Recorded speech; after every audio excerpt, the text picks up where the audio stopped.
What's up, guys? Welcome back to another episode of the E4 Explicit podcast. I'm Corey, and today we have for now, I think, the third time by yourself, second time that you've done two with James Harrigan. So really, this is your fifth time on. Thank I'm you. much more interesting without James. Oh yeah. This is no. Well, I'll let you make fun of James. I'm not gonna go there. But Anthony Davies, economist, thank you again for coming on the podcast. I really appreciate it. My pleasure. Thanks for having me, Corey. Absolutely. If you can just give everybody a quick synopsis of your background and stuff like that, that would be great. I'm Anthony Davies, Associate Professor of Economics at Duquesne University and the Milton Friedman Distinguished Fellow at the Foundation for Economic Education. That's lots of words to remember. I was just saying, that's a mouthful. I'm co-host of the podcast Words and Numbers. With James Harrigan. With James Harrigan, yes.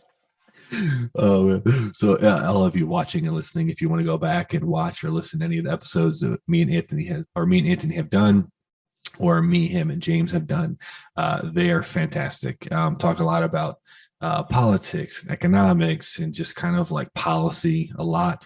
They're both insane with that kind of stuff. I'm just an idiot just asking questions. So once again, thank you, Anthony, for coming on. And today I really want to focus our conversation with what's going on, in the world, mainly with Ukraine and Russia and other possible conflicts. I know you're not going to have a lot of data on a lot of those things, but I would love to hear your opinion on some of those things. But a lot of the questions I have geared towards today's conversation are going to be kind of, if they are economic related, they're going to be kind of home base, what's happening in the United States. There's a couple questions that I got from people that they ask me to ask you, which is great, which I haven't done yet before, because I typically just kind of go on with the conversation and what happens. But I asked a couple people to ask me some questions. But first off, give me your thoughts on what is happening right now in Russia and in Ukraine and stuff like that. Just whether it's personal or data driven, I don't know. What are your thoughts on what's happening right now? Yeah, I don't have much of interest to say about the political side of it. My guess is as good as anybody else's there. But I think there's something fascinating going on that people aren't talking enough about. And that is, this thought comes from the fact that people have asked me before, do I think that this is, the prelude to World War III? And you have, so many parallels with, this dictator invading other countries for no apparent reason. But I think the parallels stop there. There is a huge difference between what's going on right now and what precipitated World Wars I and II. And that huge difference is the response of the rest of the world.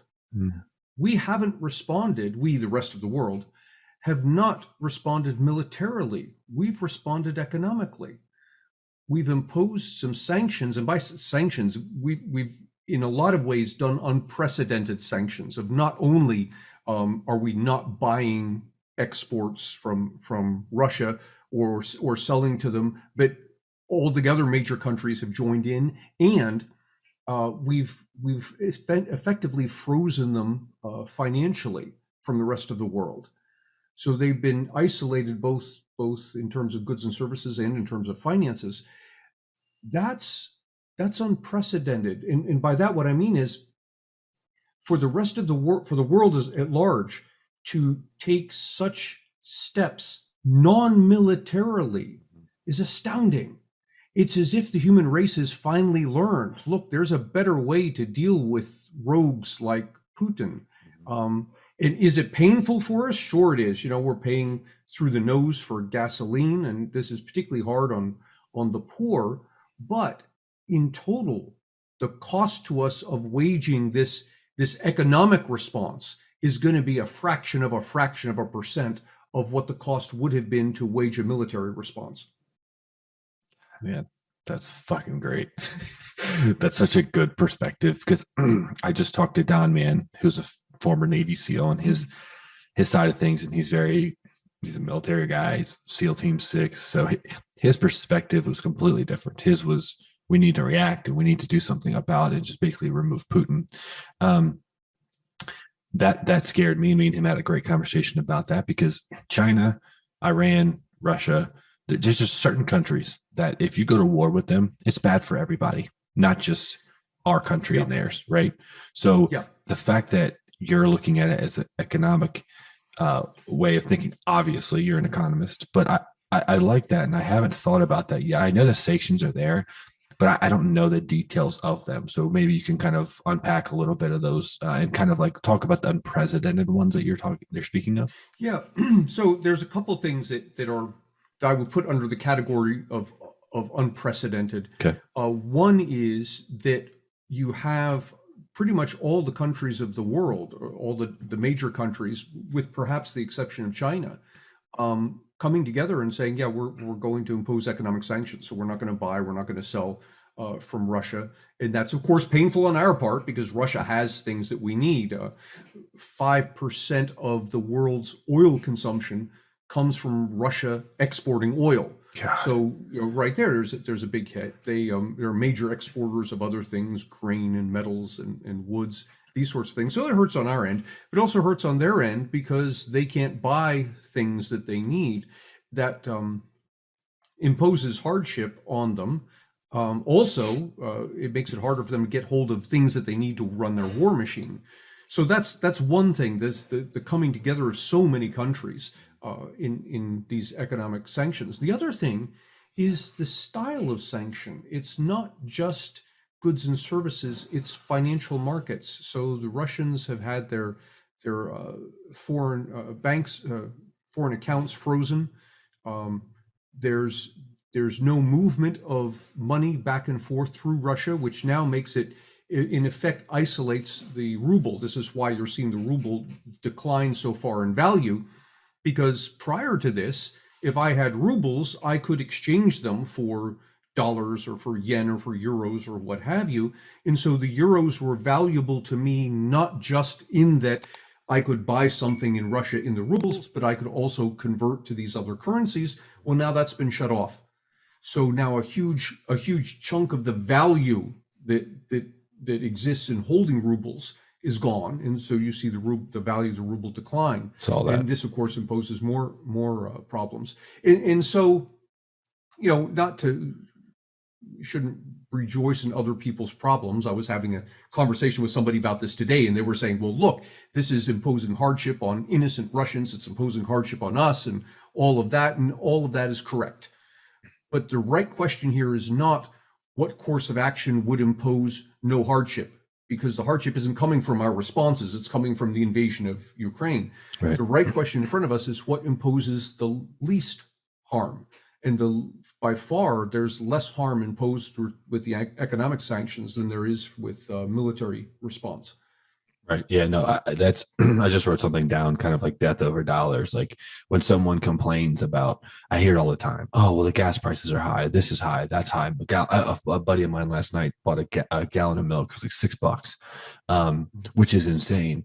But it's also like, I'd rather do that than send 18 to 30-year-old people over to another country that is in wage war. We literally just got out of one. Excuse me. And I think that it's a smarter route.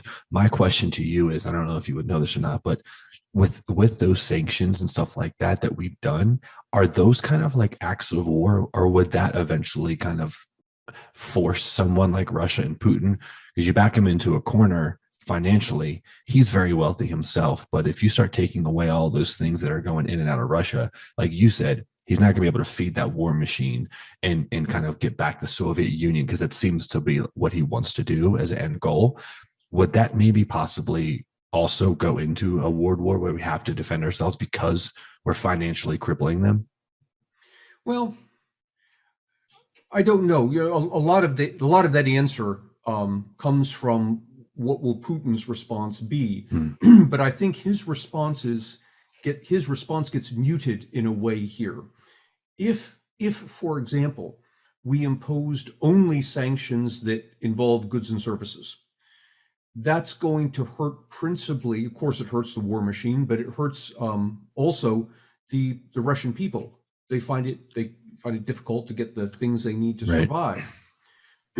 Imposing the financial sanctions, on the other hand, and that will hurt the working class people. But importantly, it's going to seriously hurt the oligarchs, Mhm. the people that Putin has surrounded himself with, the rich people who may not wield official authority like he does, but do wield power. Right. And so, imagine in the United States if something happened that caused simultaneously Jeff Bezos, Warren Buffett, Bill Gates, and name others Right. to lose 90% of their wealth. Imagine what kind of pressure they'd be putting on the government right now to stop whatever that is that's That's true. happening. And so too with him. That's true. That's a good point. And I've seen a lot of reports actually coming out of like people around him are even like, look, like we got to stop this, or like, what's your end goal here? Because it's unclear to me what his end goal is anyways. Like, is it to gather the Soviet Union back together? Do you want to be like a Lenin or a Stalin and be remembered for something like that? Like, what is your end goal here? I just don't know. Yeah, this is more a question for my colleague James Harrigan Of course. than I, but I can hypothesize at least something, and that is that Ukraine was looking to become a member of NATO, Mm-hmm. and if Ukraine had been successful in becoming a member of NATO, you've got a large country right on your back doorstep. They share a border with Russia. Right. It's now NATO.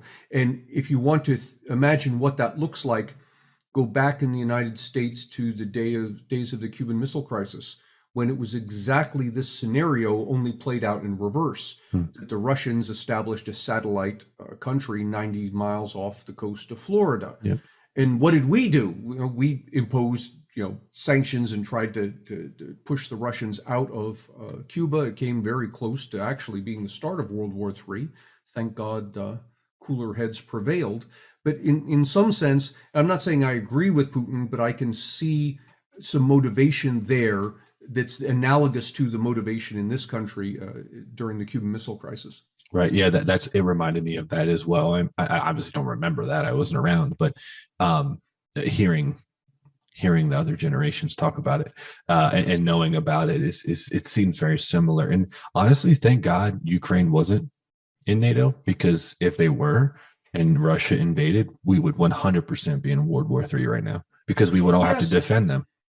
Yeah, that's correct. Now, I think there's a causality issue here, which is if they had been in NATO, I think Putin would have been far less likely to invade. True. Okay. Knowing what our response would have been. So in a lot of ways, he was facing a game of, look, just allow them to become a member of NATO, in which case I can't invade them, or invade them now before they become a member of NATO, and hopefully prevent that from happening. Right. Yeah, that makes sense. And so I know we froze a lot of the money. A lot. UK is freezing all their money. It's how much of the world is relying on Russia, and how much is Russia relying on the world? Because I do see gas prices going up here. I know we get a lot of the crude oil from there. I think I just saw today it's like $140 a gallon right now. Barrel, yeah. Oh, barrel. Sorry, yeah. What? Like, are they self-reliant? I know Germany relies on Russia like 70%. So do you know a little bit about that, or? Yeah, let's see. I know a little bit. Russia's economy, we think of Russia as this big country. Right. Its economy is roughly the size of California's. What? So, yeah. I mean, not insignificant by any means, but it's not, anywhere on the scale of the U.S. economy. Wow. And it's a major exporter of oil, as we discussed, other things, grain, wood, these sorts of things. And whenever you have a situation like this, so Russia is now no longer exporting oil, and that's going to cause an increase in the price of oil. I don't think that's the major factor driving up the price of oil. Okay. I think it has an effect. It's not the major factor. I think there are two major factors, or, well, let me go with one. There's one major factor, which is markets react to what they think the future holds. So anytime you have a situation of uncertainty, particularly when it involves military incursion, and much more so when it involves major world powers, there's a lot of uncertainty. And in exchange for this uncertainty, what happens is prices start to go up. People will start to invest in oil futures because they believe the price of oil will go up in the future. And their belief that the price of oil will go up in the future causes the price of oil to go up now because they're buying up these things. So it becomes this kind of this self-fulfilling prophecy. So in some ways, it's simply reflecting the people's attitudes at the moment. I think also this was coming, maybe this was my second point, this was coming anyway, this being the rise in the price of gas, though maybe not to the extent we're seeing now. And it was coming because of the inflation that we've been experiencing here in the US. We would expect the price of gas to go up along with the prices of other things. But let me put this in perspective. Price of gas as of today averages $4.07 in the United States. That's a gallon of regular on average. And I think that's the highest it's ever been, unless you adjust for inflation. If you adjust for inflation, the price of gas in July of 2008 was over $5.15 a gallon. In 2012, it was up around $4.80 a gallon, adjusted for inflation. So yeah, the price of gas is particularly high right now, painfully high in a lot of people's cases, but it's not unprecedented. We've been here before. Actually, it's been worse than this before. It'll come back down. Yep. I remember back in 2008, someone said to me the same thing you just said, Corey, about, oh my God, the price of oil is $142 a barrel. And the thought is it'll never come back down again. Well, it does. It dropped back down below $100 and stayed there for a decade before we ended up back where we are. Right. God, two things from that. One, I remember back in the day when it was under $1 and it was just like, do you think we'll ever get to that again? Under $1, I doubt that. More so because of overall inflation. So even when it was under $1 back in the day, when I was in graduate school, it was like 99 cents. Yep. But if you adjust for inflation, that's more like $3 today, maybe. That's so crazy. Yeah. That's so fast. I just remember like growing up, it's like $1.15 or $1.10, 99 cents. Yeah. Yeah, and it's one of the things we get all bent out of shape in this country about, fossil fuels and why is it that Americans won't drive electric cars? And part of the reason we won't drive electric cars is because gas is so darn cheap. Right. And, even at a couple bucks a gallon, even go to $3, $4 a gallon, it's still cheaper as a fraction of the average American's income than gas was in the 1950s. Wow. With inflation and everything with inflation and adjusting for the fact that we're earning more than we were in the 1950s. So it's less costly to me. Right. Let's say it this way. I have to work fewer hours to afford a gallon of gas today than my grandparents did in 1950. And that doesn't even account for the fact that my car today gets twice the gas mileage that they got in 1950. That's very true. And this is why you're seeing Americans not move away from fossil fuels. It's just so cheap. Right. Wow. That's I love that perspective. Since we're on gasoline, I'll stick to these couple of questions and I'll go back to China and Taiwan. I have a couple of questions about that. So a couple of questions that I got from people. One, I hear this all the freaking time. And I know you and James have told me this before, because there's certain things that the president just literally has absolutely nothing to do with. Like people blame the president for this, blame him for that. Does the president have anything to do with what you're paying at the pump? No, not really. Not really. People love to lay blame or to congratulate the president when, the stock market goes up and gas prices go down. The president doesn't have anything to do with that.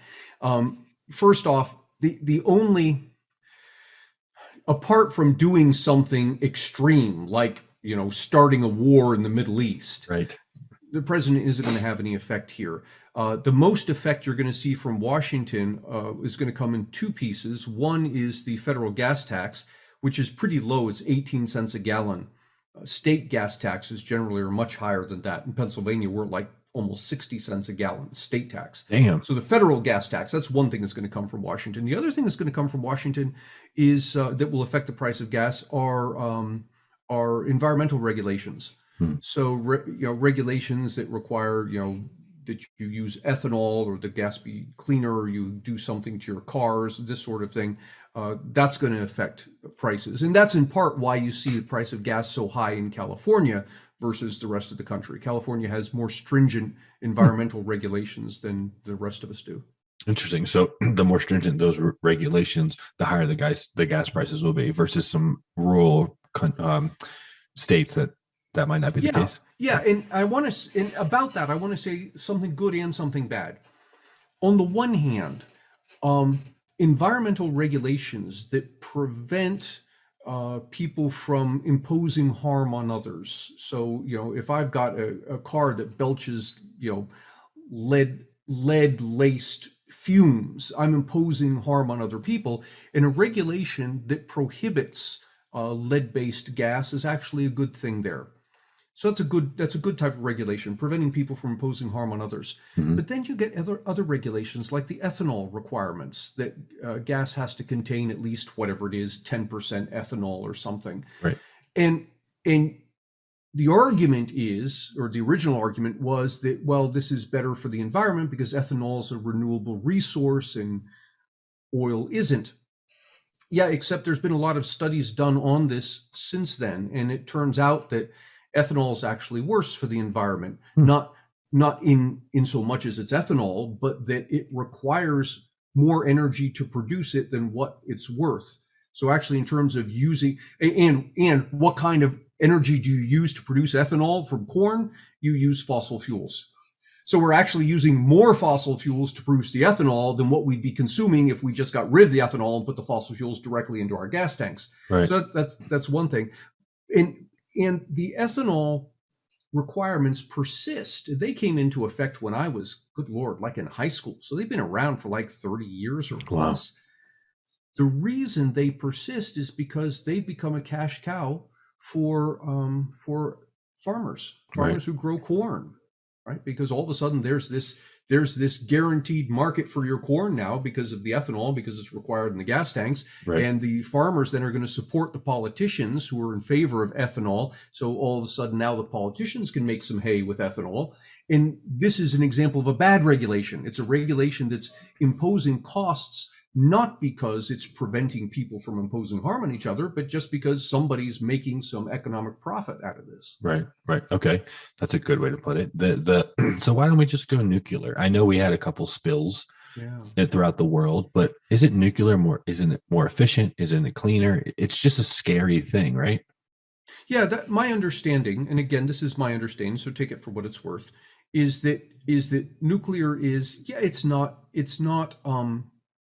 riskless, but that's the wrong question. There is no riskless energy source. The right question is, how risky is it compared to alternatives? And people say, well, you have a meltdown and something like happened in Fukushima. That can happen from time to time. Evidence suggests it happens very infrequently. In fact, evidence suggests it happens far less frequently than oil tankers spilling their loads and polluting the environment. That's true. Now you've got this trade-off here. So I think, particularly since Americans have been out of the nuclear business for 30 some years, maybe more. And while we've been out of the nuclear business, the rest of the world has figured out how to do it much more safely than it was done in the past. And I think a lot of the problems that we have today with fossil fuels are a direct result of environmentalists. That is, the environmentalists of 30, 40 years ago put a stop to nuclear.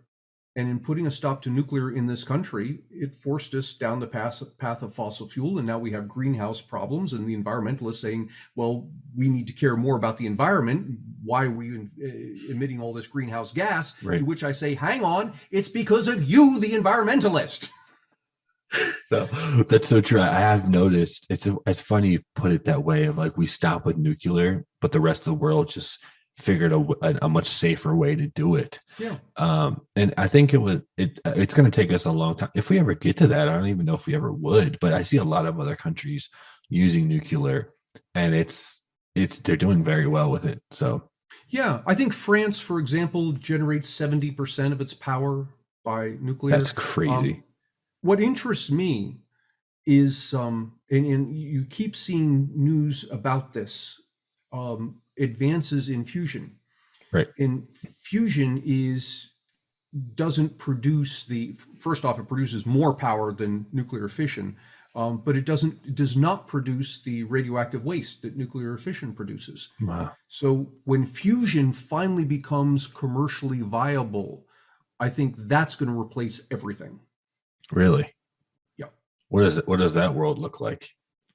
That world looks like, zero gas emissions. Wow. Everything running on electric. It's also interestingly going to dramatically alter places like the Sahara, places like the Los Angeles area, places like the Middle East, where water is particularly scarce. With fusion power, you can desalinate at very low cost, and you'll have all the fresh water you want. Damn. Why are we doing that right now?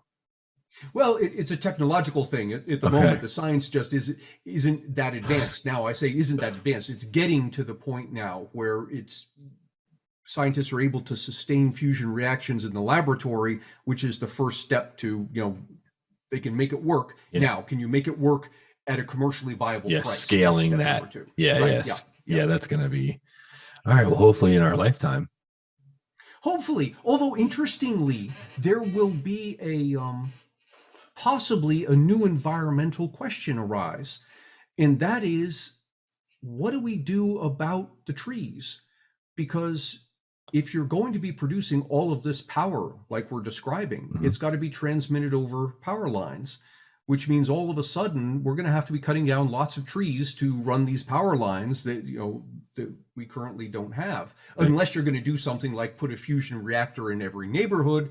And I don't know, because again, once the technology emerges, the technology may actually emerge down that path, but I don't know. We'll wait and see. I wonder if, because I know there's a lot, like out here in Colorado, a lot of the power lines are actually under the ground to preserve the views. I wonder if that would be a possibility. Maybe so. Maybe so. Hit up Elon Musk or something. Who knows? But again, it's an interesting thing. All kinds of things become possible that aren't possible now when energy becomes basically free, right? Which is what it's going to be with fusion. Right. That would be nice if energy was free. No more bills, no more electric bills. Will we still have to pay bills? Well, yeah, I think what it'll look like, it'll look a lot like what happened with our cell phones and texting. When texting first evolved, you had to pay per text. Yep. Oh my God. To send a thing. And now you don't. You buy a phone, you have a monthly subscription to your phone, you can send as many texts as you want. And I think that's what it's going to be. You'll get a monthly subscription to your power company and just use as much power as you want. That's incredible. Well, hopefully that happens soon, because that would be a fun world to live in.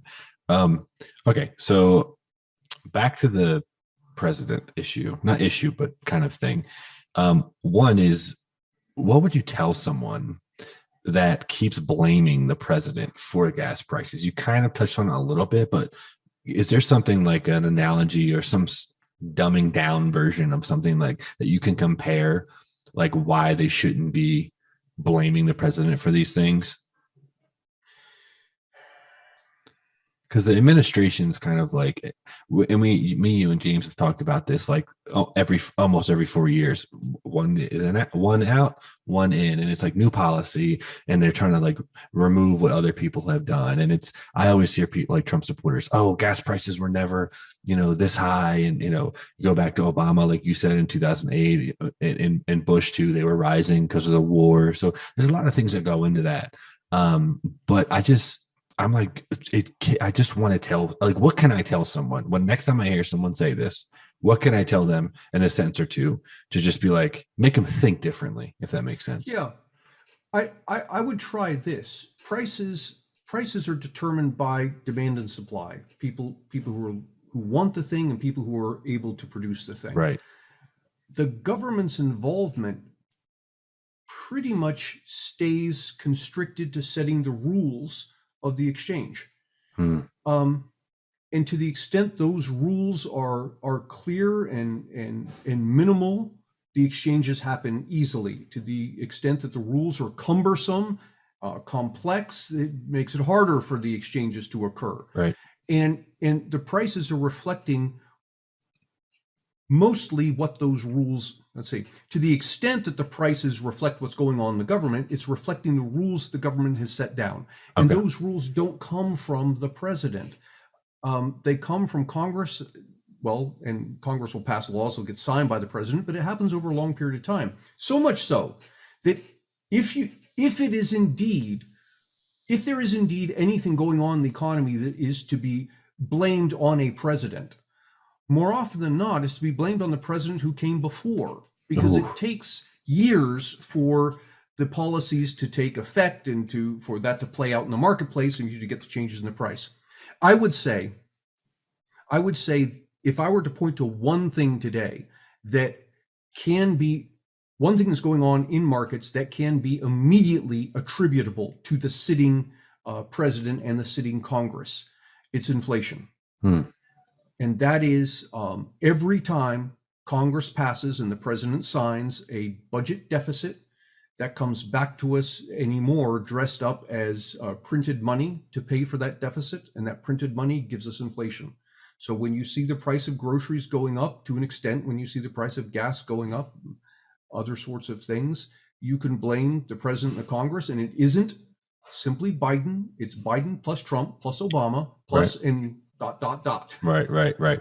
Okay. Yeah. You said something earlier, like the which I never thought of, like when the gas prices and stuff go, or any price goes up, like these are kind of like predictions of like the market reflecting on what they think is going to happen.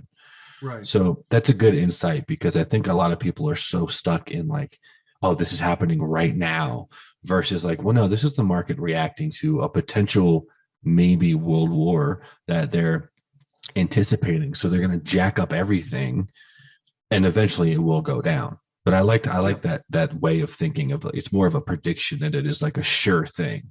Yes, If that makes sense. absolutely. Okay. And it reflects not just the prediction, but also the uncertainty.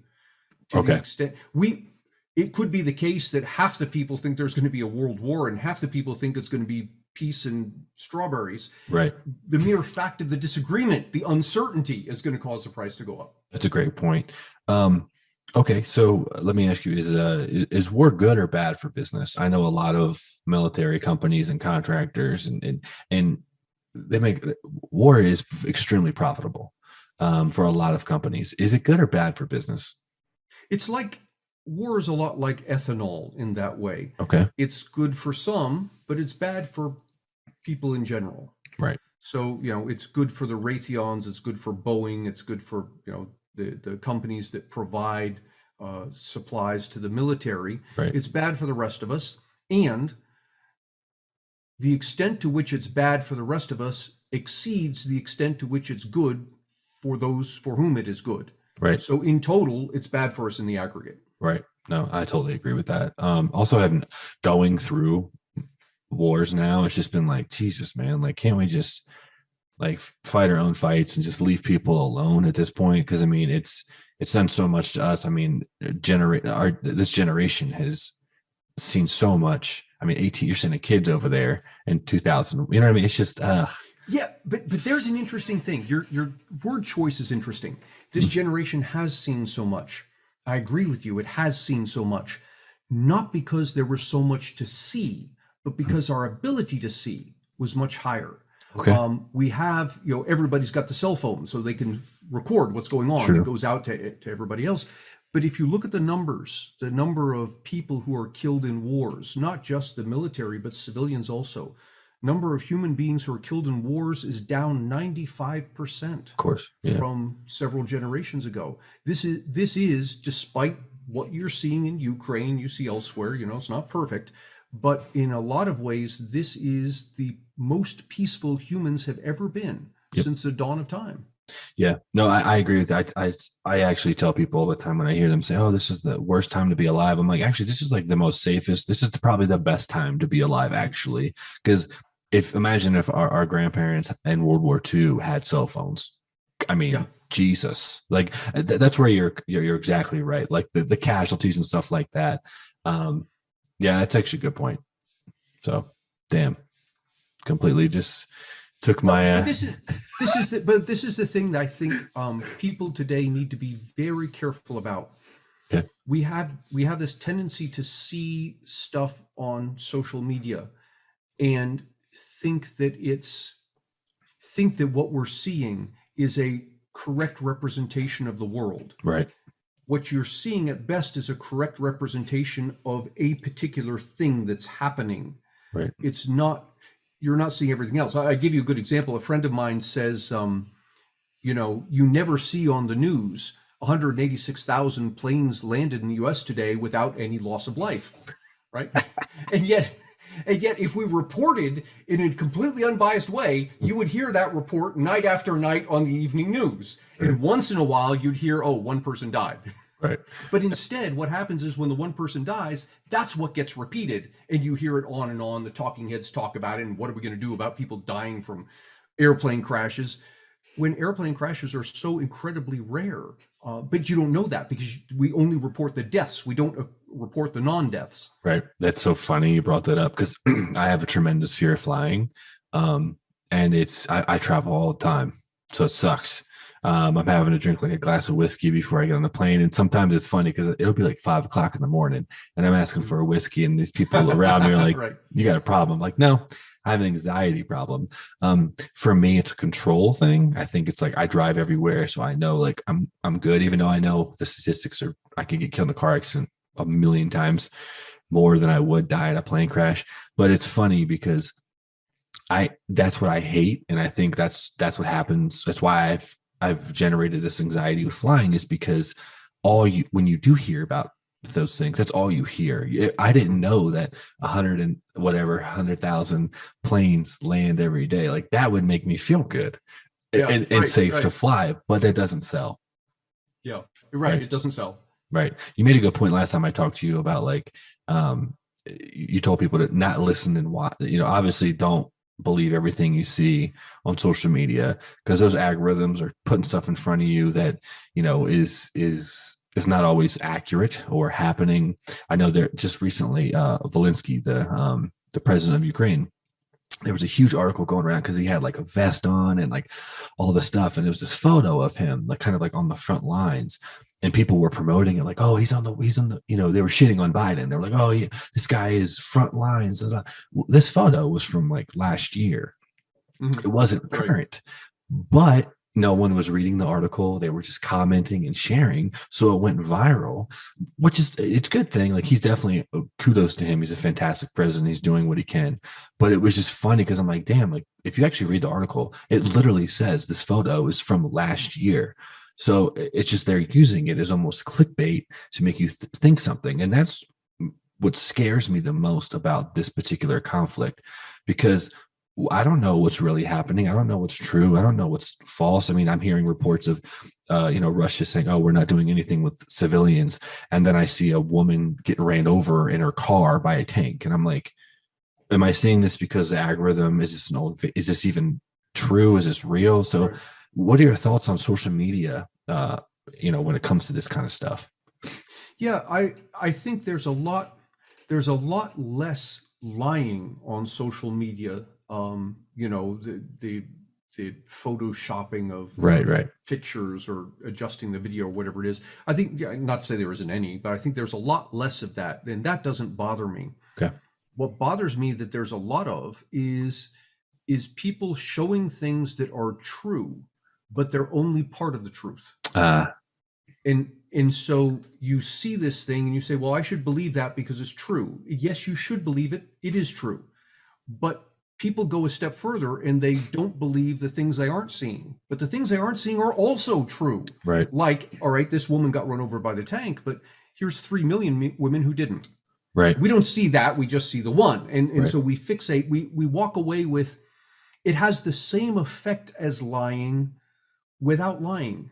Right. Maybe you call it a lie by omission rather Right. than a lie by commission. Right. No, I love that. I've seen examples of that in the media where they show a photo of one angle, and let's say it's like a cop Right. looking like he's like hitting this person, and then you move the angle and he's actually like assisting them and helping them. But Right. that's Right. the angle that the news decided to use Right. because it fit their what they wanted to push. Yeah. Yeah. Exactly. Yeah, that's a good way to put it. It's truthful. It may be truthful, but it's not the full truth, because and then I see reports of Russians not wanting to fight. The soldiers on the ground are going into Ukrainian homes asking for food, and the Ukrainians are helping them. And it's just like I'm seeing reports of them damaging their tanks so they can't make it into Kyiv. It's just like Jesus Christ, man. Like it's like I don't know what to believe, and it's funny, man, because it's like America's like on this island. We're just kind of like chilling. We don't really have any conflict. And you got Ukraine. That's just like people are trying to flee their country so they don't get killed. I don't know. It's interesting. As you talk about that, it reminds me of something interesting I've been noticing. And that is, unlike with other wars, it seems to be the case that people aren't mad at the Russians. Think about World War II. It was the Germans, and the Germans were doing this horrible thing. Sure. But it seems to be the case that people aren't directing their anger at the Russian people. It's specifically Putin. Yep. And what that tells me, that I think is excellent news on a number of fronts, but one of them is good news for the aftermath. Because when this is all over, there's not going to be some sense of we have to exact retribution from the Russian people, because it's not the Russian people, it's Putin. And I think we understand that, at least for the moment.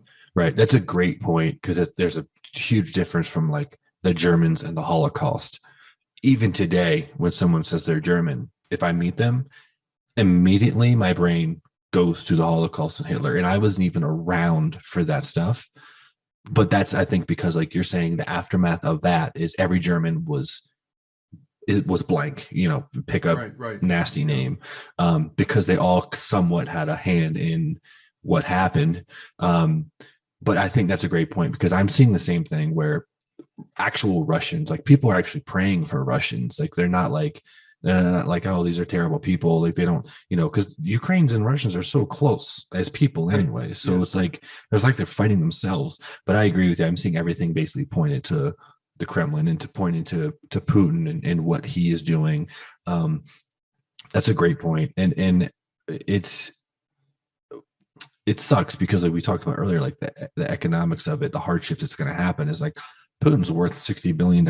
Like he's never going to have to fight for anything, but his people are really suffering. And it's kind of like, when do we all kind of step in? And I was going to say this earlier, but it's this, what is unprecedented to me is the amount of like the world that's coming together that is all anti-Putin now.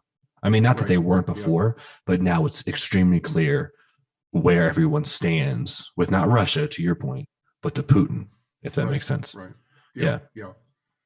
And I think that's great. All of this indicates to me that humans have become much more, we've grown up. We've become much more mature where dealing with these conflicts is concerned. Right. No, I agree. And honestly, like when it was kind of the timing thing. Like China's like, hey, can you wait till the Olympics are done and then do your thing? Because we need the viewers.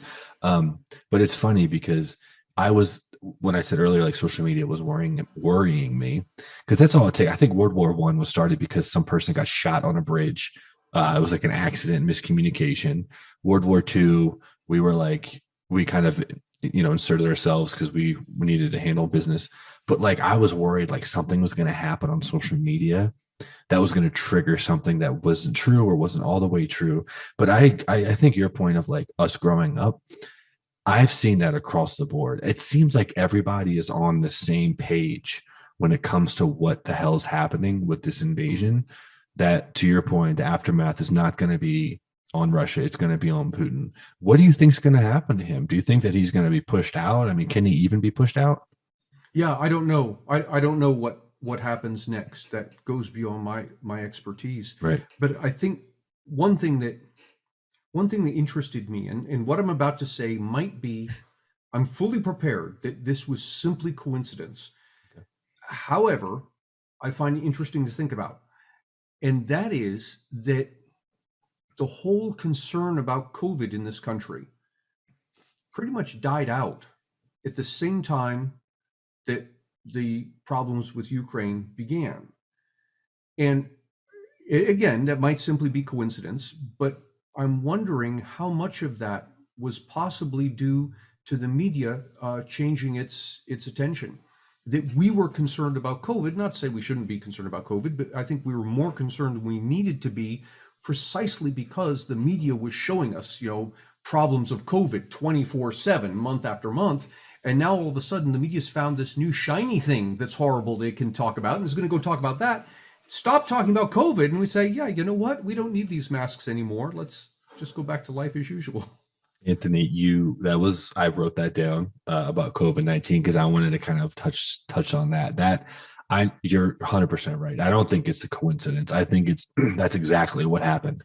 In my opinion, is they have this new shiny toy with Russia and Ukraine, death, war, potential, craziness, versus this little COVID thing that's kind of run its course in the media.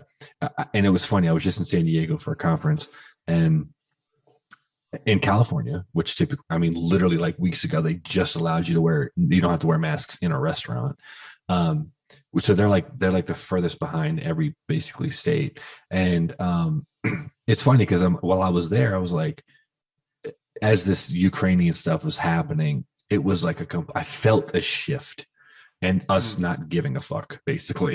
Right, it was like, yeah. Oh, COVID schmovid. It was like, oh, it's kind of over. They started to really loosen things up within days of this happening. And I think you're exactly right. It's majority because the news isn't bombarding us every day with deaths. And honestly, I've seen nothing but positive things about COVID in the news recently, of deaths going down, infection rates going down. There's not a new variant. Conveniently, right. It's because it's probably not going to sell like a video of a woman getting ran over by a tank would. Right. Exactly. Yeah. And it's sad, but honestly, it's like, all right, well, I'm kind of relieved because I'm not even going to get my booster now, because I felt almost like the media was like, get your booster, and I'm like, I'm good now. I travel all the time. I haven't gotten it yet. And I'm lucky enough to, obviously knock on wood, be healthy, but it's just like, and obviously people aren't always that lucky, but you couldn't be more right. I think that's exactly what happened. This is a new shiny toy, and COVID's not sexy anymore. Right. So, and I hope that one of the things that happens here is that people, we viewers, grow up a bit.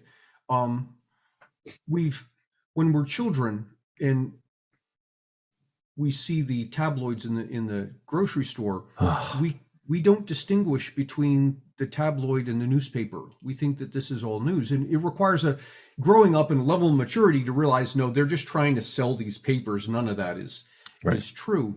And I think we need the same level of maturity when it comes to dealing with social media, with the media, just to take a deep breath and say, okay, well, wait a minute. They're not lying, but it's not the whole truth. And I don't need to wig out about this thing until I find out what the whole story is. Right.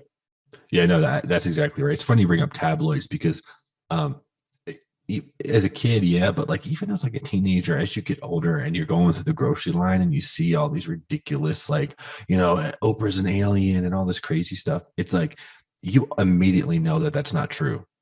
Social media is so much harder to decipher because you have live commentary, you have things. Most people don't even read the actual articles that they're commenting on. They just go off of the clickbait and the tagline.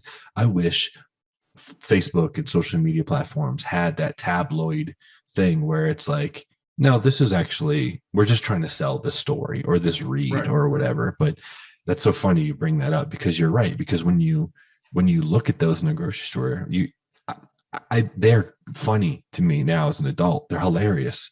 It's like, it's funny because it's like, this is not true 100%. There's no Right. truth in this at all. Right. But as a kid, I was, oh my God, look Oh at yeah. that. Why is No, nobody talking about this thing? literally, it's so funny. The TV guides, all this. Yeah, it's like those tabloids are so funny. And as a kid, same thing. I'm like, oh my God, alien invasion. This is crazy. Guys, are you Yeah. ready? It's like, this Yeah. is not true. I just wish social media had that. But I agree with you. I think we're getting to a point of maturity where we can kind of decipher what's actually valid and real. That is actually also what's more important to me is how is this going to affect me and my family and me in my life, right? Mm-hmm. Something you and James always told me is like the government is made to be inefficient. I kind of apply that to a lot of things now in my life, actually, because not to make myself inefficient, but like if it doesn't directly affect me, then I can't make a direct effect on it. I kind of just put it by the wayside, where I used to just think everything I read or I see, oh my God, this is gonna, this new gun law is gonna take away my gun, or this, or it's gonna take away that. And that's not the case, Mm-hmm. Yeah. Yeah. So I think that's wise. By and large, things are innocuous. yeah, I think